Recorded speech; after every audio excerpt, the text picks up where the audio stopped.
The honorable member, Mr. David Patterson.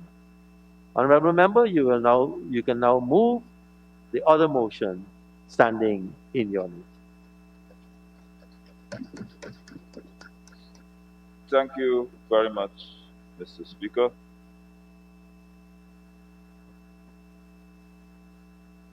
Apologies.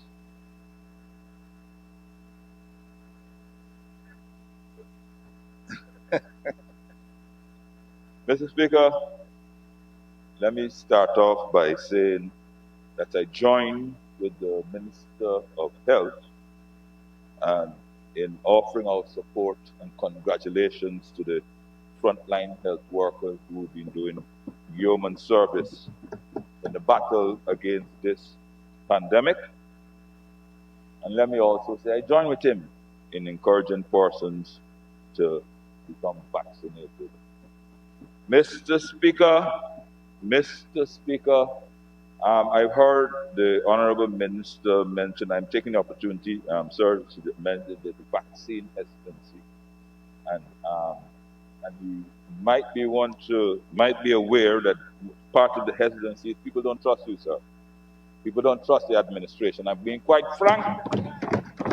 And maybe, sir, if he really wants to tackle this is the national issue, he should invite the opposition to at least join the task force so that they can tackle this holistically. You can't on one hand say to us, let us help you, go and take 2 photos and those things like that. Can I have some protection, sir? And then, on the other hand, sir, you don't even want to include the opposition in any sort of task force or COVID release, the COVID issue. So together, I do think, Mr. Speaker, that we can tackle this problem and get by it. So as a plea to you, sir, the regions in which you said there is vaccine hesitancy, so you could see, I know Region 8, well, the PPP were in opposition. They went wrong saying it's a hoax. We can work with you to convince them it's no longer a hoax. And then, of course, in Region 10, we have a serious issue. They don't trust you.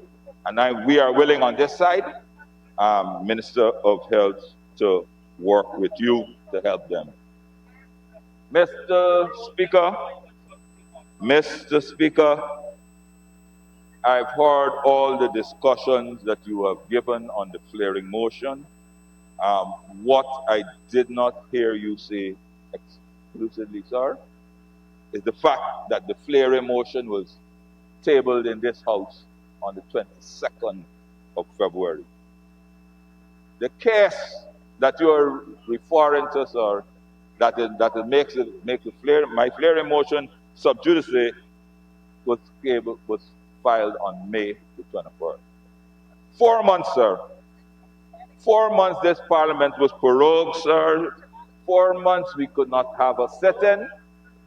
Sir, obviously, sir, if the government had seen fit to have a sit-in in the interim of the 4 months, this motion would have been debated and determined quite a long time ago, sir. So the record must reflect that we waited 4 months. We waited on this, patiently waited 4 months waited 4 months for the Parliament to sit. And then when it is sit, unfortunately, sir. Honorable member, I don't know if you know something different from me. 4 months by an average of 30 days is 120 days. Good? So if you want to refer to facts, please be a bit accurate. And I won't allow you to go down that road. You said 4 months. 4 months this Parliament has not met.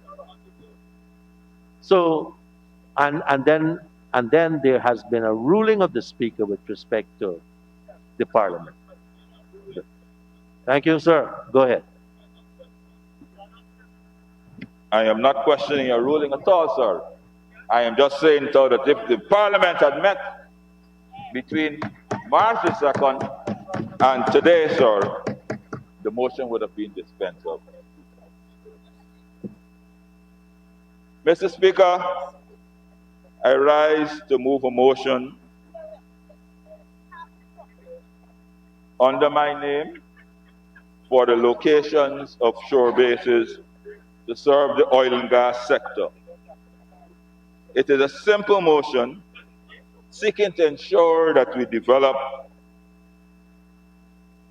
as we give permission for such facilities, that we do so in an open, transparent manner, considering the need to protect our environment, the need for economic diversity, as well as the applicable zoning and land use policies. Mr. Speaker,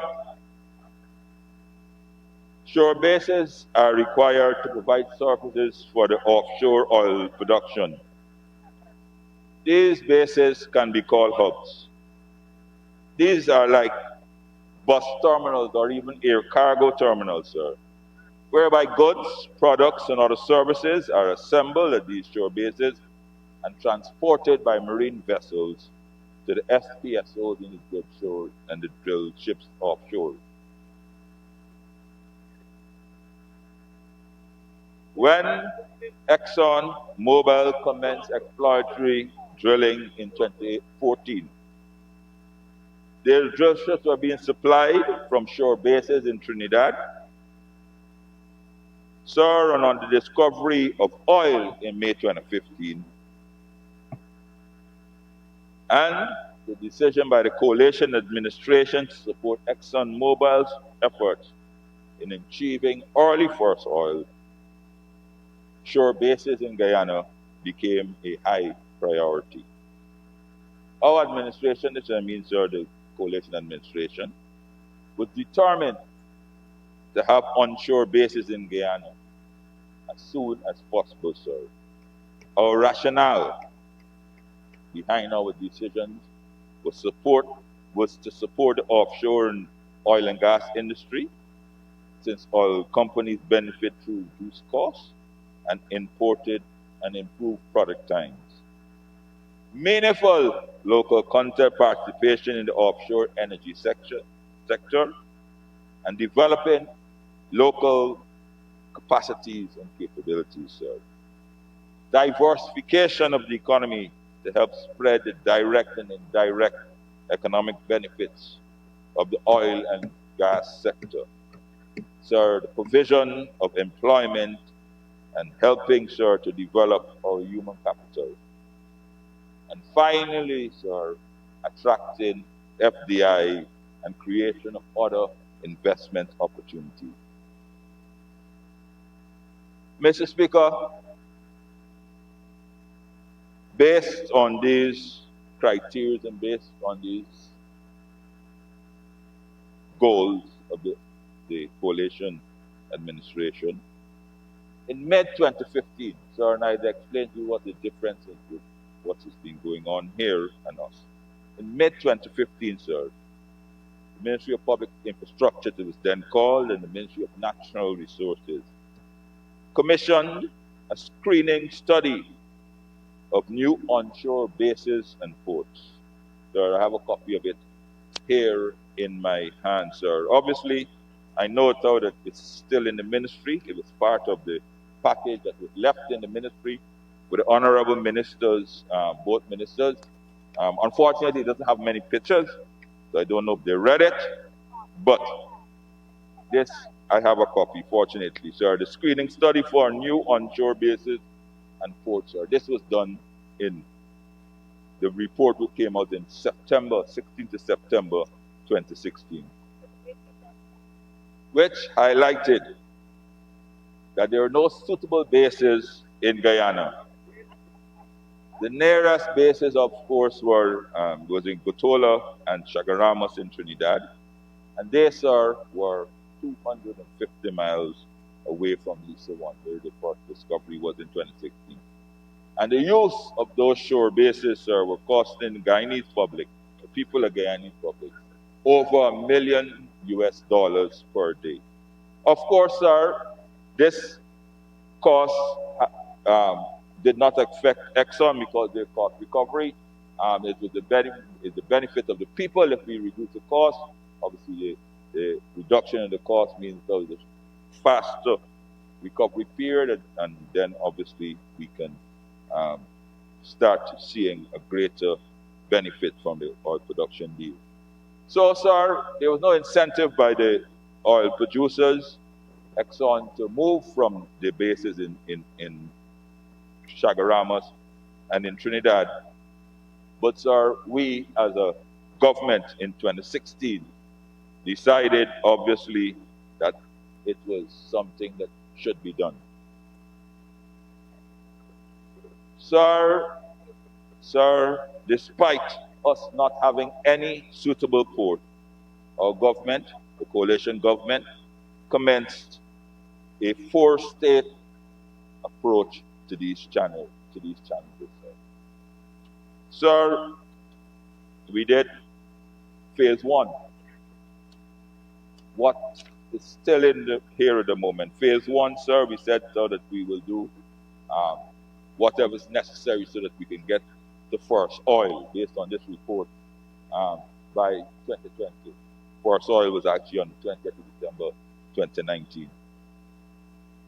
Sir, and what we did, sir, is give permission to the Exxon to look wherever possible, open and do an open RFI to find possible locations within Georgetown or the country so that we can have shore bases, a shore base. Now, our idea was in 2016 is that even if we can't supply 100% of the services, we wanted to ensure that whatever shore bases were in Guyana, we could at least do half of the services, the minimum of half of the services, which obviously would be down to savings for our country. So our phase two, which is post-first oil, is what I would consider where we are at the moment. And so our phase two, we wanted expansion of these services. We want to ensure that including the fabrication of steel work and pipe work, workshop yards, specialist repair and maintenance workshops, rotating equipment, valves, laboratory testing, inspection, diving, rigging, training. And sir, we said sort of the next phase of onshore bases should be able to cater for that, sir. And we had a plan to ensure that post 2020, that we would work towards that.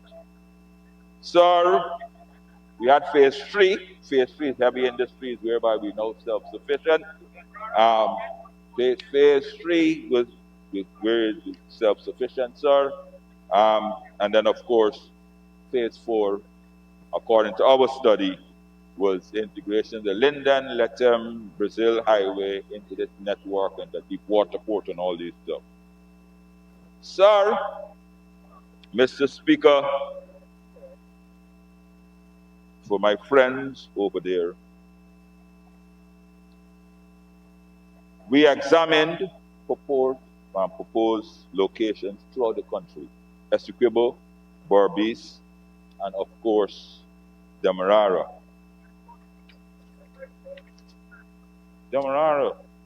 Sir, and we examined these.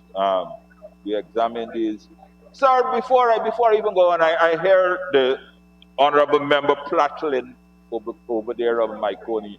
May I inform him if the honorable ministers of public work are willing to share with him some of the documents which are done by the World Bank. The IDBs are the leading port engineering firm in the world from the Netherlands.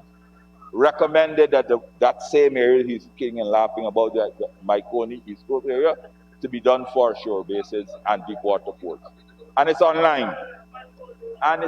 Sir. So if he would like, I mean, it has a lot of pictures in it. He can look at it and he can see. Sir,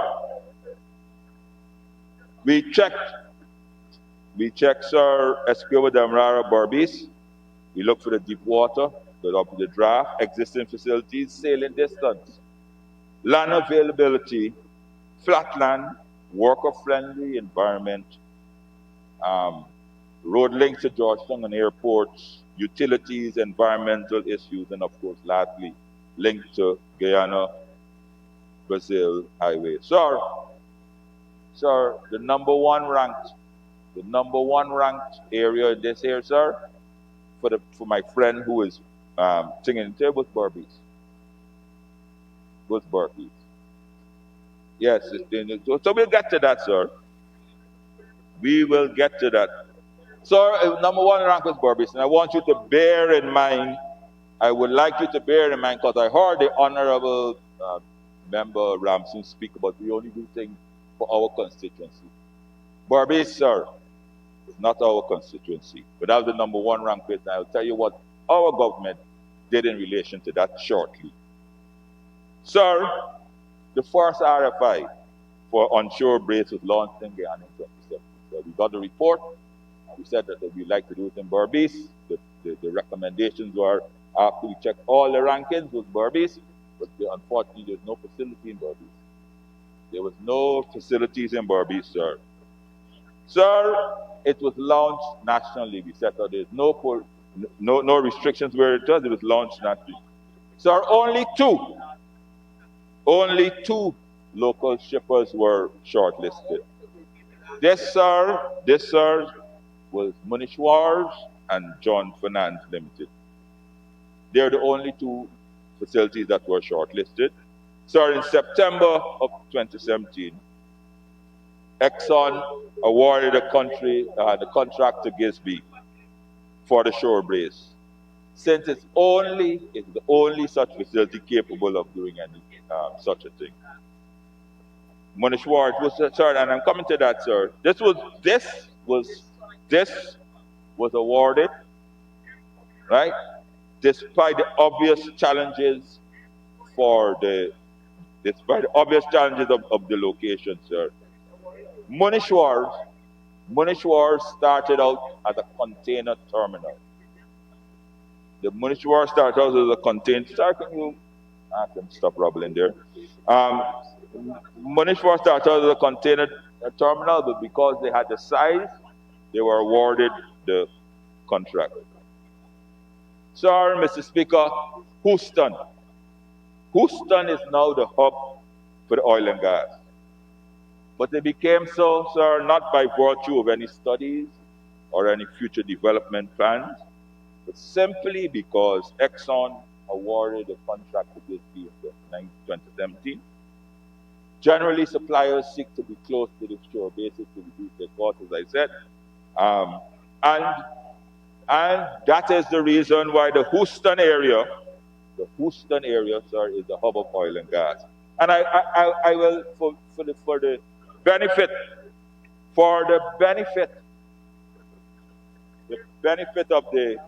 of the gentlemen here, sir, these are the area, Houston, where there's now the oil and gas hub, sir. I just go 2 transports, sir, from Plantation, Houston, Sugar Estate, 2017. And I'll tell you the lack of zoning, sir. 2017, this is Houston area. May, 18th of May, 2017, sir. And it says here, no shop, factory, manufacture, trade, industry, business, or profession of any kind whatsoever shall be carried out on the said lot. No cattle, pigs, donkeys, horses, mules, sheep shall be kept on the said lot. No stable, pigsty, cow pen. Sir, those, sir, are the conditions under which the lands were sold and permission were given for them to sell in Houston. In 2019, sir, just 2 years ago, this said plot of land is for residential, commercial, or retail uses and shall not be used for industrial purposes. No factory, manufacturing, industrial, or engineering facilities can be constructed upon or operated in the said lot. So I make those things, sir. If you go to Houston right now, that entire area, sir, despite it not being rezoned, is industrial operation. And the only reason it became an industrial was because Gisby was awarded the contract. Sir, and we acknowledge that we played a part in it because we supported the industry in trying to get the first oil. Sir, what has happened in the interim since that has happened, sir? In Houston area, sir, they sealed off a canal so that they can get extra space. A canal. They've closed off a sluice at the head of Houston so that they can get additional space, sir. It's uncontrolled expansion. Sir, in these times of flooding, can you imagine authority in that area? They have closed off a canal. Sir, they have been fishing wharves. Sir, I shouldn't call the name of the company. That has closed down. They've closed down and sold out to the oil and gas industry because it's more profitable for them. They're endangering the livelihoods of all our fisher folks, sir, because that particular fishing wharf um, employed independent fishermen. So anybody that would have a fishing boat can fish and sell their product. So that, yes, that's correct. Yes, yes. Sir, environmental hazards. So the residents in the area, sir, who were unfortunate to move into to Houston before it became an industrial site, sir, have carried the EPA and the government to court over chemical spillage, chemical bonds, and those things like that. And obviously, sir, we have traffic-related issues. Everyone that lives on the East Bank knows about it. I'm very well aware about it, of the issues, sir. You have a turning at Houston which causes major traffic jam. So I highlight all those issues to tell you what can happen if you allow shore bases or private entities to determine who and where they would like to build higher for the their private entities are only interested, Mr. Speaker, in the bottom line. That, sir, would have been highlighted very aptly if the player motion was been able to be debated. Unfortunately, it has not. It's not. But the issues of climate change I will raise. So I hope you wouldn't stymie or cut that when I come to that. So as I said, the coalition government supported the initial operation. However, we were committed to ensure that future development would be done in a structured manner. To achieve this, we are moving to establish industrial zones and areas where future bases can be constructed, as opposed to allowing a free-for-all.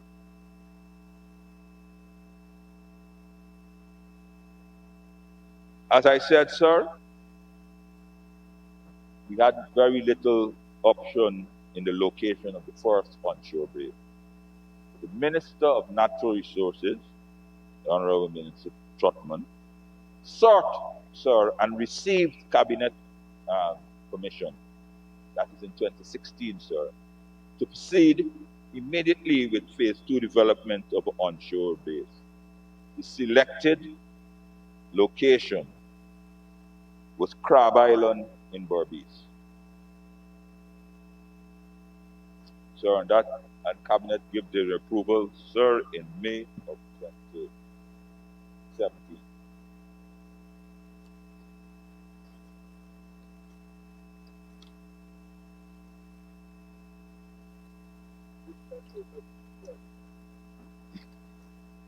Sir, some strange things immediately happened, sir, because obviously in selecting Crab Island in we first contacted, and I'm glad the Honorable Leader of the Opposition is here because he would know this. So in selecting Crab Island, the first thing the minister and the ministry did was contacted the Guyana Lands and Surveys. The very first thing we said to them is that the government has decided that Berbice, economic diversity, we would like to state land, which is land owned by the state, unencumbered land, and we would like to partner, zone it for industrial purposes, zone it for onshore base so that we could help diversify the economy in Barbados. Not the, it is not, of course, the stronghold of the coalition, but we said we were going to do that. So immediately, and of course, the mistake I do think that we made, sir, Minister Trotman went to what was then called Pain Talks in Barbados, and he announced that Cabinet has approved working and developing a shore base with the private sector in a public-private partnership in Crab Island. Strange things happen, sir. Persons unknown. Every Jim Cock and Bing Rambo, as they would say, turned up with leases. Lands and Surveys never ever had it. The master in Lands and Surveys is the master list of all the leases. Persons turned up saying, I have a lease. I have a lease for this part of Crab Island. And when it was discovered, sir, that under the PPP, there were several agencies issuing leases. Several agencies issuing leases, sir. So you could have, you don't, under the PPP, you didn't have to, and I'm willing to be challenged here because I have copies of them here. I'm willing to be challenged. You can get up and you can walk to, say, just for example, my good friend Vikram's office, Minister of Natural Resources, said I allowed a lease for Crab Island, and he goes onto the table, sir, he pulls out a lease document and he signs it, and you don't have to register it with the Ministry of with Land and Surveys. You now have a valid lease. Sir, at least 8 persons, sir, turned up saying that how they own the part of Crab Island. No, there was no official stamp. There was no record whatsoever in the Master Registry of Lands and Surveys. Further, sir, there were state land, there was issued the state land, sir. Further, Minister Joe, lead opposition there, they proceeded to carry us to court or threaten their lawyers, sir. Some eminent senior counsels came and represented them, and you asked them when we sent this to come, how we got this? That doesn't matter, he has it. So, sir, immediately the idea of Crab Island and Barbados was shut down. You will not?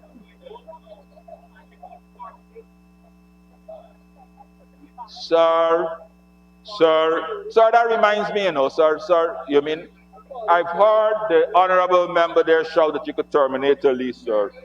And it reminds me, sir, of one of the things that pains me up to now.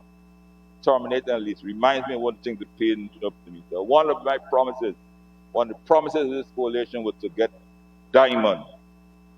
That to fix the road in Diamond, sir, and ensure that they have a flyover that they could leave, sir. First thing that we did, sir, we went to the IDB. And we obtained that. This is just to digress a bit because we're talking about buying back the land, sir.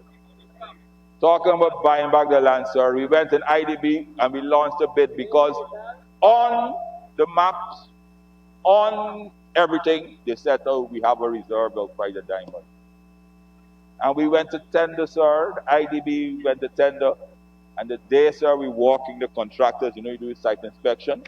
There is a man turns up with a transport for the reserve with the police. And you know what the honorable members there said, sir? And sir, it was amazing, sir. It was amazing. It was almost 2 acres of land. 2 acres of land right to the head. It's still there, $1.5 million. And you know what the honorable members over there said? Go and buy it back. And you know what the cost to buy it back, sir? Over $100 million. So that, sir, is what they're doing, enriching people, selling out their reserves, and that's why we must buy it back. That, sir, is the true story. You can check that. And if everyone knows that, sir. Sir, time is moving. This motion, sir, calls for establishment of a task force to complete the work started by the coalition. Rezoning areas specifically for oil and gas. Sir, so that the occurrence of what happened on the West Bank, sir, where a private developer destroyed acres of sewer zone protection without permission. Sir, and to mitigate it, sir, the Honorable Minister said, oh, he will put up a revetment and you do shore zone to you do some protection, sir. Zero respect, sir. Zero respect for the EPA. Zero respect, sir, for the Sea Defense Board. No plan, sir. He's gonna do sheet piling 20,000 things that sheet pile. It has not even been approved. It has not even been approved by the Sea Defense Board, sir. You should check. You should check the challenges and the approval process that Gisby and John Finance had to go through to erect, because they have shore bases there, sir. Not this government. Sir, there have been no assessment, sir. Over the West Bank, there have been no assessment of the impact of the shore base would be on our rivers. So the Demerara River takes 90% of our commercial cargo, 90% of our containerized cargo, sir. Sir, it has even been diminished because of a harebrained idea by the PPP to put a submarine cable in the main anchorage point, which is from Freedom Hoop to Kingston. Short-sighted. So therefore, obviously, no boats can even moor in that area, because there are three mooring points on the Demerara River. One was there, one is just before by the boathouse, and the other one is all the way up in Craig. They took it away. You know why, sir? They were too lazy to think of any other idea. So, sir, you are now given approval without going through any of the regulators, any of the regulatory bodies for a man or a company to build a shore base. And your idea and your response is he's going to do street piling. And that will save the people, sir.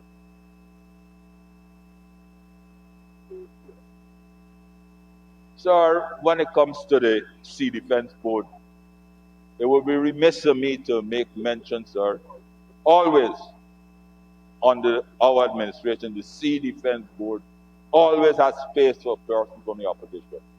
Always. And I've shown it publicly that I would have written to the leader of the opposition. Sir, we didn't even ask who. We didn't even ask where, or if he or she didn't even put a qualification on it. We made it an automatic right to the leader of the opposition to have a member, because our government recognized that the opposition had members and they have supporters that live somewhere along the shore, and they must have an avenue. They must have an avenue to express themselves. That doesn't happen now, sir. That doesn't happen now, sir. So therefore, you have the Sea Defense Board, sir.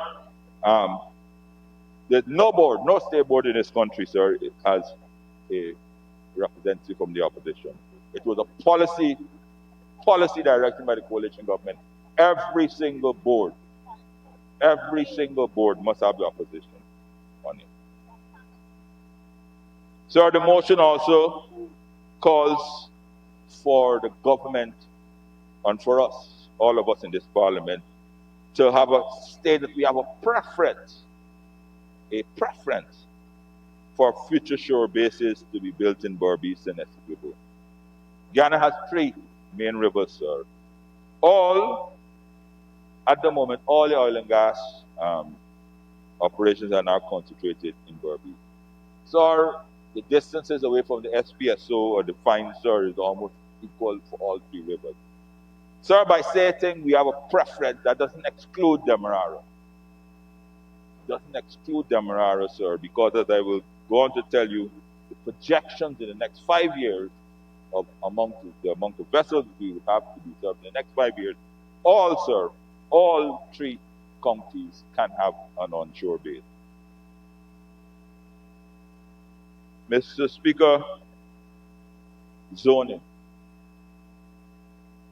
Zoning has been an issue for us, this country, sir, and I am not blaming putting this on any single administration. Sir, collectively, sir, he doesn't know what zoning means. Collectively, right, sir, we have all failed in our attempts to zone. Everyone there, sir, you would know that you have a residential area, and we turn a blind eye to the man that opens the shop. We start to see, you open the shop, he sells the sweets. Then the mechanic comes in the spray shop and the wash bay because everyone has to live. So when it comes to the oil and gas sector, sir, when it comes to hazardous materials, when it comes to flaring, when it comes to these industrial things, we have to be particularly concerned. Sir, so I come to what I'm asking for, so the resolve clauses. So the resolve clause, clause 1, is asked to establish a multi-agency task force to prepare a land use policy specifically for the oil and gas sector, zoning, so we could have a structured approach for future expansion. So this work has already commenced. Sir, under the Lands and Surveys Department, the Department of Energy, I know that Foreign Minister Ferguson, Central Housing and Planning. So it's simply a matter of completing this process. So when it's completed, the entire country will know where you can do. Or if you want to have exclusions, sir, if you have a particularly unique sector, you can apply for your area. It's not zoned for that purpose, but you can apply for it and have it done. But there will be a clear idea of what's going on. Sir, as I said, the second resolve, of course, as I said, is a preference for business executable. It's not intended, sir, to be exclusion of the Demerara. Sir, all three countries can benefit equally from the new oil and gas sector, sir. There is more than enough to go wrong. Yes. If Exxon achieves what they projected to achieve with Lisa 1, Lisa 2, Payara, and now Yellowtail, it is anticipated by 2025 we will need 12 wharf spaces to serve 40 platform supply vessels, PVS. These are the vessels that go in and out, sir, because out there by 2025, we're supposed to have 7 FPSOs, 7 drill ships. And I challenge you, sir, please, sir, you can bring it. Sir, currently Gatsby, sir, has 2 wharf spaces. So at the end of 2025, sir, we'll be looking at 10 to 12 wharf spaces. Oh, for the youngster over there who knows nothing. I have it here. When I walk, sir, I always walk with my backup information for those youngsters, those battalions who like to speak out. Sir is here. And you can come and collect it. Yeah, sir.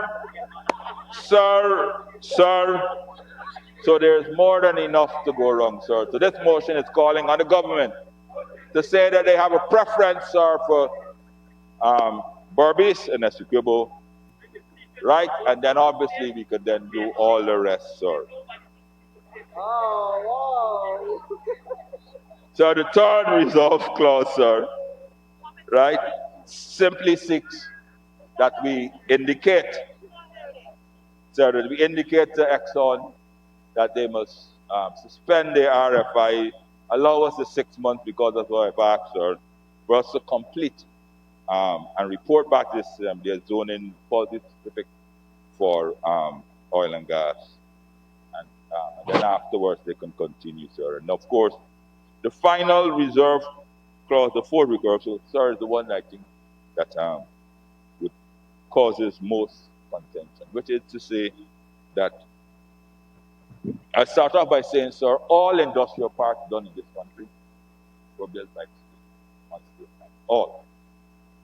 I mean, collagen, echoes, whatever. It's sold to private individuals, least whatever it is, whatever mechanism is in place, sir. So, sir, we were just seeking to say, sir, even if the government doesn't develop, they designate in the zone areas and say you are going to Upper Berbice is the area where anyone can build your offshore areas, so that we are structured. So that is what is basically calling for, sir. Sir, these are non-contentious things, sir, and I can't see why the government and the government side will not be able to support this. It is calling for a bit of order. It's calling for us to take the time to have a national development plan. We're calling for us to rezone. Sir, they talked about second cities and those things like that. But you can't do that in isolation with the plan. Sir, it's calling for us to take time out, have a plan, and then let us move forward. Right now, sir, Guyana is like Wild West. Willy-nilly. And you know, sir, and you know, Comrade Batty Lions, when it comes to Wild West, sir, you and your battalions and battalions are forefront to it. Sir, so I hope, sir,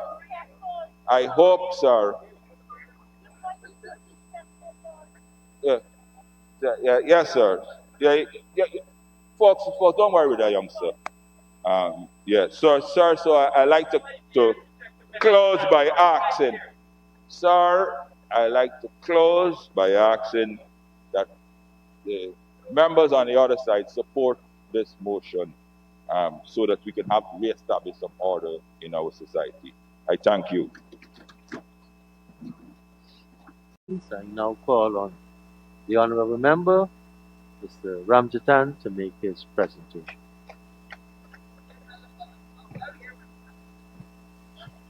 Thank you very much, Mr. Speaker.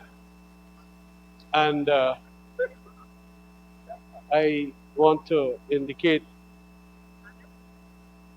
that I was taken somewhat by surprise by both Honorable Bishop Edgil and Mr. Indar, Honorable Member,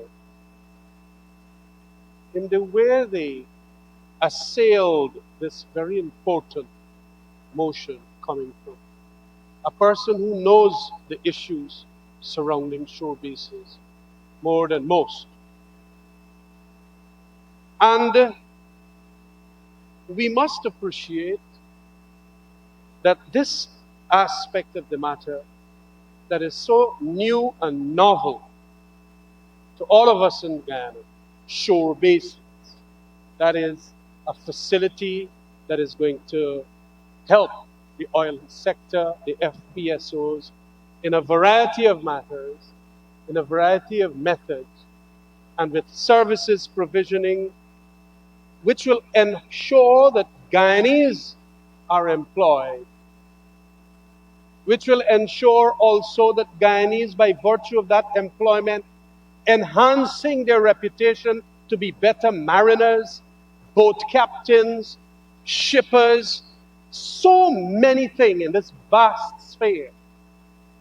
To go and say that we must establish a multi-party agency to prepare a land use policy for where these shore bases should be, that kind of attack coming.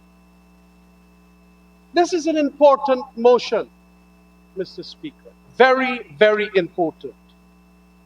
And knowing that so many people have started a scramble, like in the olden days, of going to the west for gold, along mangrove banks of the Demerara, which has by nature a protective attribute about it, requires a land use policy in relation to trading. And so it is important that the adhocracy that is almost permanent in these matters now. Yes.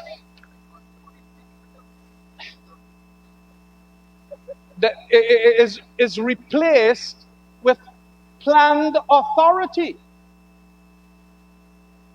Mr. Speaker, we know the privateering interest of the capitalist class. The PPP, I used to learn that at Accobec College. We know that their prime motive will always be what is called profits and more profits. We also know that that could only be restrained and constrained by the state. They can be shackled sometimes to the extent of the freedom of capitalist enterprise is not there, and that is a bad thing. But they could be unruly horses to the extent whereby they could damage the entire bank. They could, yes, and create clusters that could be environmentally hazardous to the extent that their private entrepreneurship is something dastardly. And that is what this motion is all about. To walk that narrow corridor. Development and growth, Mr. Speaker, is indeed a narrow corridor. And there is a famous book that was written by the authors of How States Fail, Acemoglu and Robinson. A most recent one talking about this narrow corridor. That if we do not get in between the privateering, profiteering interest of the capitalist as against the state, ensuring that the larger society benefits from their enterprise, walking that narrow corridor could mean reversing into a road to ruins. And that is fundamental. Fundamental to the extent that this authority of a task force that will be made up of people like, if Kwame wants to be there, Kwame could be there. Or he couldn't be there. But we can have experts who can understand it. I want to also state something that one of the most famous of our politicians, and one who tutored me in these things, and tutored you too, Mr. Speaker, Acting Speaker. Dr. Jagan used to talk about the non-discrimination of development. And I recalled when we did this constitution, new as it is, we ensured that Article 34 was placed there. It is the duty of the state to enhance the cohesiveness of the society by eliminating discriminatory distinctions between town and country. What this motion has is but a concrete approach towards getting there. That is what it does. Because this aspect of it has to do with not only delivering the services from the Demerara end. We know that you sometimes cannot go and say that you are taking away people's choices. But if you do not have planning that goes along, and the other word for that planning, sir, is regulation. We must have regulation. And what this motion seeks to do is to ask for regulation in relation to shore bases, which will always be a good thing if the experts here in the multi-agency task force can do such a land policy. And especially if they do so and report to this assembly, as the first resolve clause states, as early within 6 months, or we could extend that for purposes of our analysis therefrom of that report, so that we will be in a better position to learn where we're going to do this. And I say so also with this distinction, very important, between tongue development as against country development, because Guyana is a big country. And when we did this motion, we wanted to know how much more miles if you are going to Essequibo, or how much more miles you are going to Berbice, as against coming straight to Demerara. And do you know what's the difference? It is 10 miles. As a matter of fact, Berbice might be shorter for the distance than Demerara. And it will ensure that there is more development works of a different order that the Berbicians can see. You only want them to what? Plant rice and cut cane? You don't want them to understand something different, marine life, how to clean these radioactive material in the pipes and whatever is in there, and get an enhanced education and so on, to do that kind of thing? No. To let some Essequibans in wheresoever they could find a place to put this in task force, assuming can find it, so that those Essequibans that work so hard in their areas can have their next generation, their children, coming up to the extent of saying that, Dad, I would like to go into that industry, I want a training in relation to that, and so on. And then, of course, the nuclear effect of that kind of economy, then setting up vocational schools all across there for purposes of ensuring that our children of tomorrow will not be cane cutters and rice farmers only. That is the benefit of this motion. And it is important that we do not do this thing of wanting, like Anand Prasad, honorable member, only our children to cut cane. And they don't want to cut it anymore. Go and ask all the managers all over the place. Mr. Speaker, when you are not with an imagination, when you are not with any innovation in thinking, you're going to be stuck. And that is why you're going to remain like a dinosaur. And I don't want Guyana to be a Jurassic Park with only dinosaurs like certain honorable members here. We want to move on. Mr. Speaker, and it is so fundamental then that this motion be supported.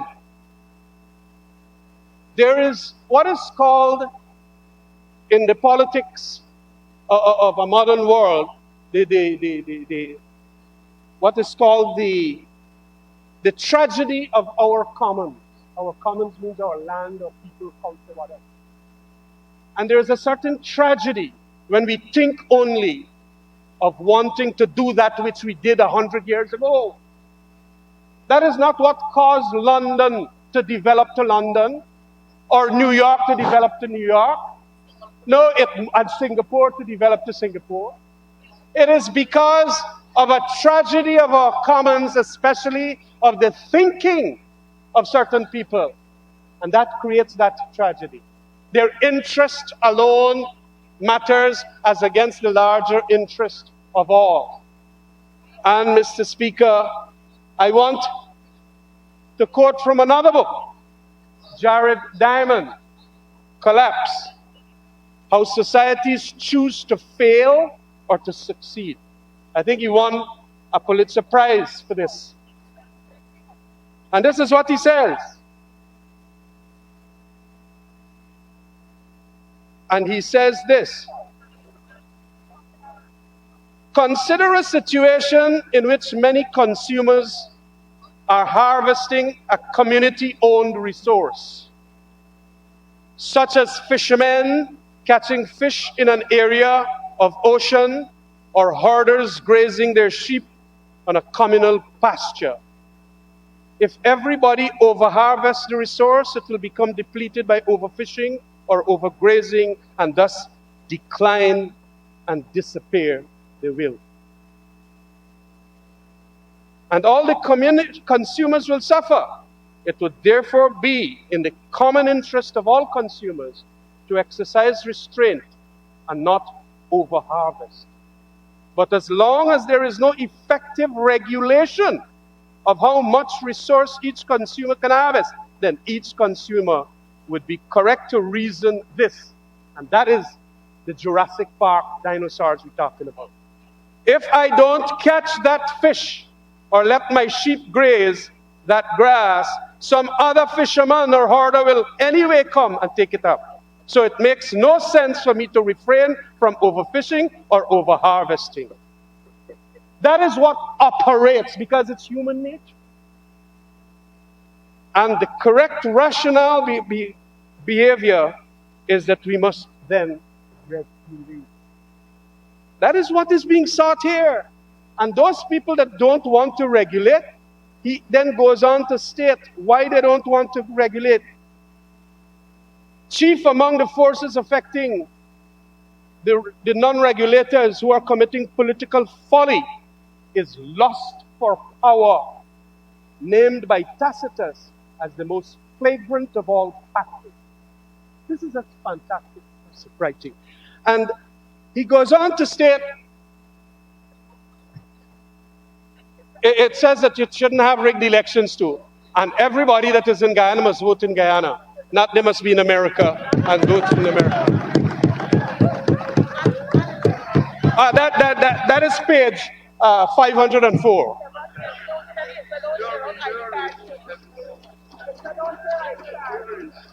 Don't share ID cards.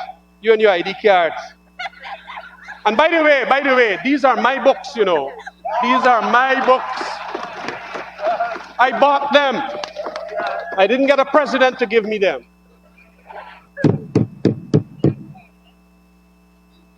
Yeah. Catching up Barjag, I think. Yeah. Now, a more familiar economist, probably known by Mr. Asni Singh, would be Joseph Stiglitz. He's the winner of a Nobel Prize. And he wrote this very famous one called People, Power, and Profits. He talked about rigged elections too. Yes, he talked about it. Ensure that it is genuinely not. Yes. And he was dealing with regulation and the writing of the rules of the game,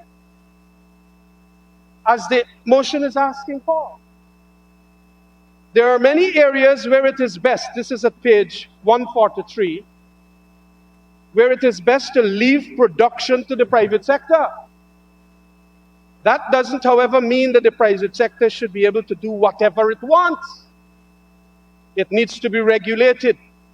We have to understand why and when we need regulation, how best to manage the regulatory process, and why it is in many areas the problem today being not over-regulation, but under-regulation. Once we have an interdependent society, it goes on to say, there has to be regulation. And it is very important, as I have indicated here. But it's just because he can't, you know. That's right. That's the trouble.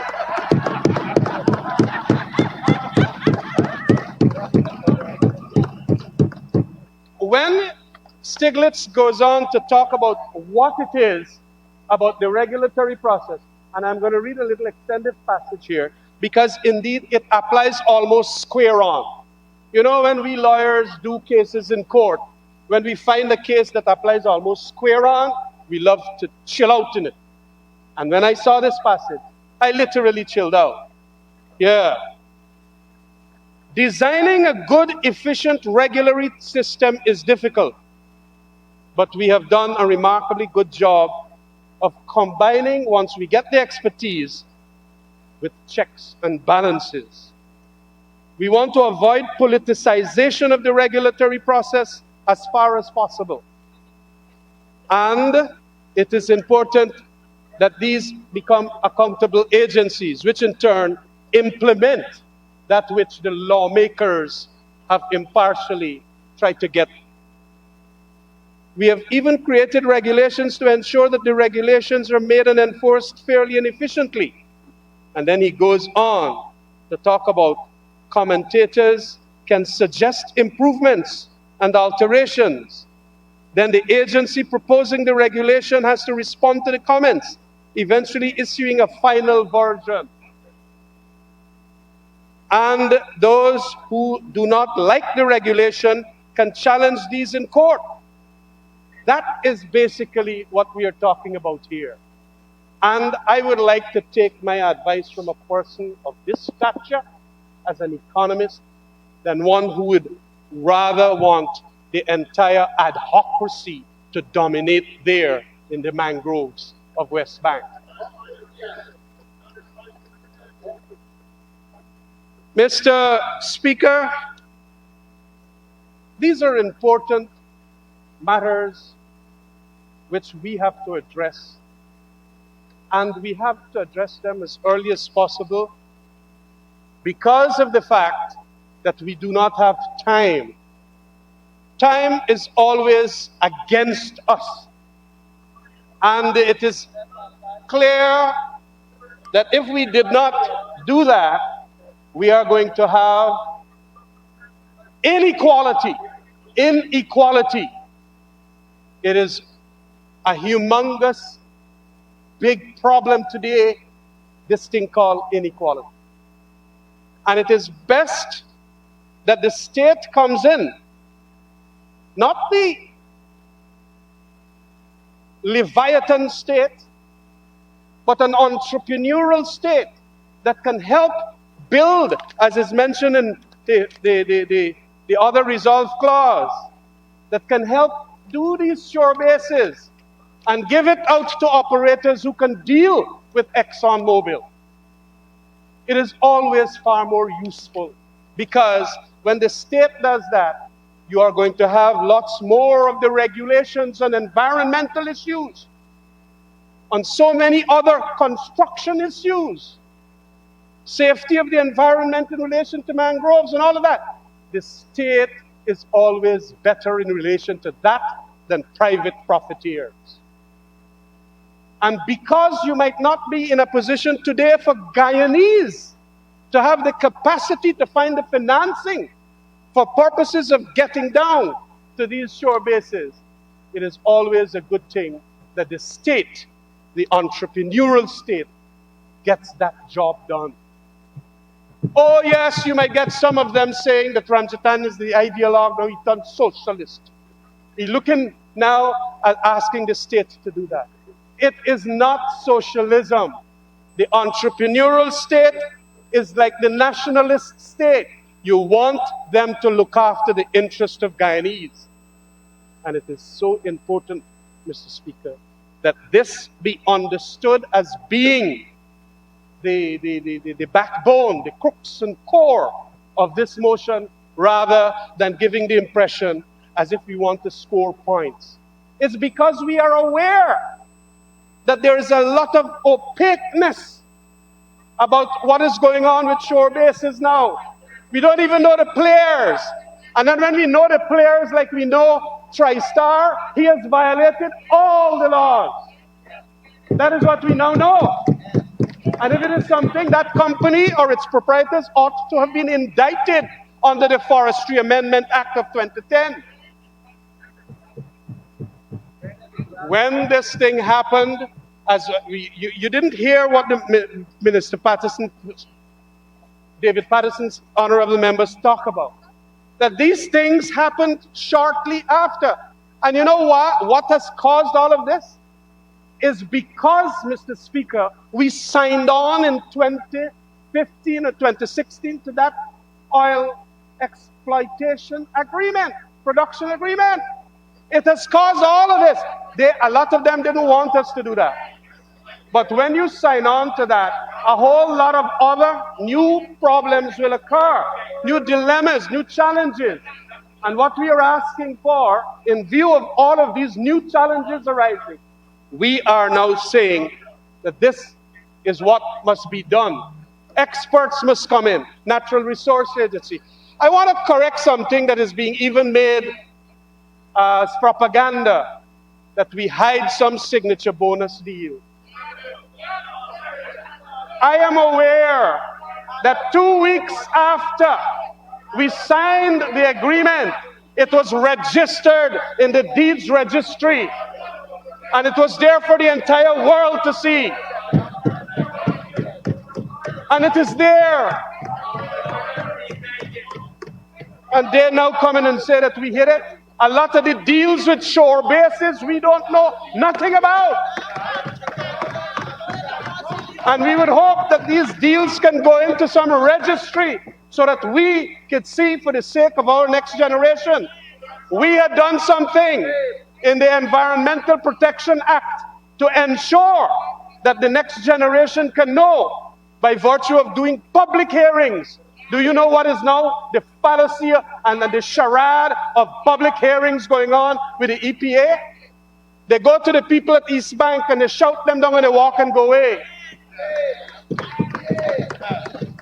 That is not transparency. And so it is very important for all of us to find that narrow corridor in which transparency, justice, rightfulness about decision making, and not the folly of it all, as we are seeing now. Environmental standards being put together, and also a huge place, because Guyana got a lot of land, so that whether it is taking another 5 miles or another 10 miles to Berbice, it does not matter. It will not matter, because Exxon will still be serviced. It's an extra 5 miles with a boat carrying whatever, oil pipes and whatever things else. But at least we will have development in Essequibo. We will have development in Berbice. And we must not allow the crabs that caused the Crab Island deal, by virtue of fake leases and all of that, to despoil development. It is not. And that is why all of these things are so important. All of these. I want to indicate to you, Mr. Speaker, that no right-minded thinking person, right-thinking person is going to state that this is a bad motion. And we are giving our support to the government in relation to ensuring that this thing is done properly. So it is important then that we all support it for the equitable development across Guyana, for the benefit of all Guyanese. We must ensure that we set up this task force. We get our experts, and we do that which is the right thing for our country. Mr. Speaker, those who over there do not like zoning would love to see the chaos and the anarchy that we suffer from these days. We were there for a 5-year period, and we inherited a lot of these things. They are giving the impression that when 2015 was around, the traffic congestion on East Bank was not there. They are giving the impression as if a number of these challenges were not there. And that once we went in there, signed up the agreement, created what is called growth rates that will be more than 25% and all of that, as if we did nothing at all. But that is not right. What is right is regulation. What is right is zoning. What is right is some experts now ensuring that we have equitable development for all Guyana. Thank you very much, Mr. Speaker.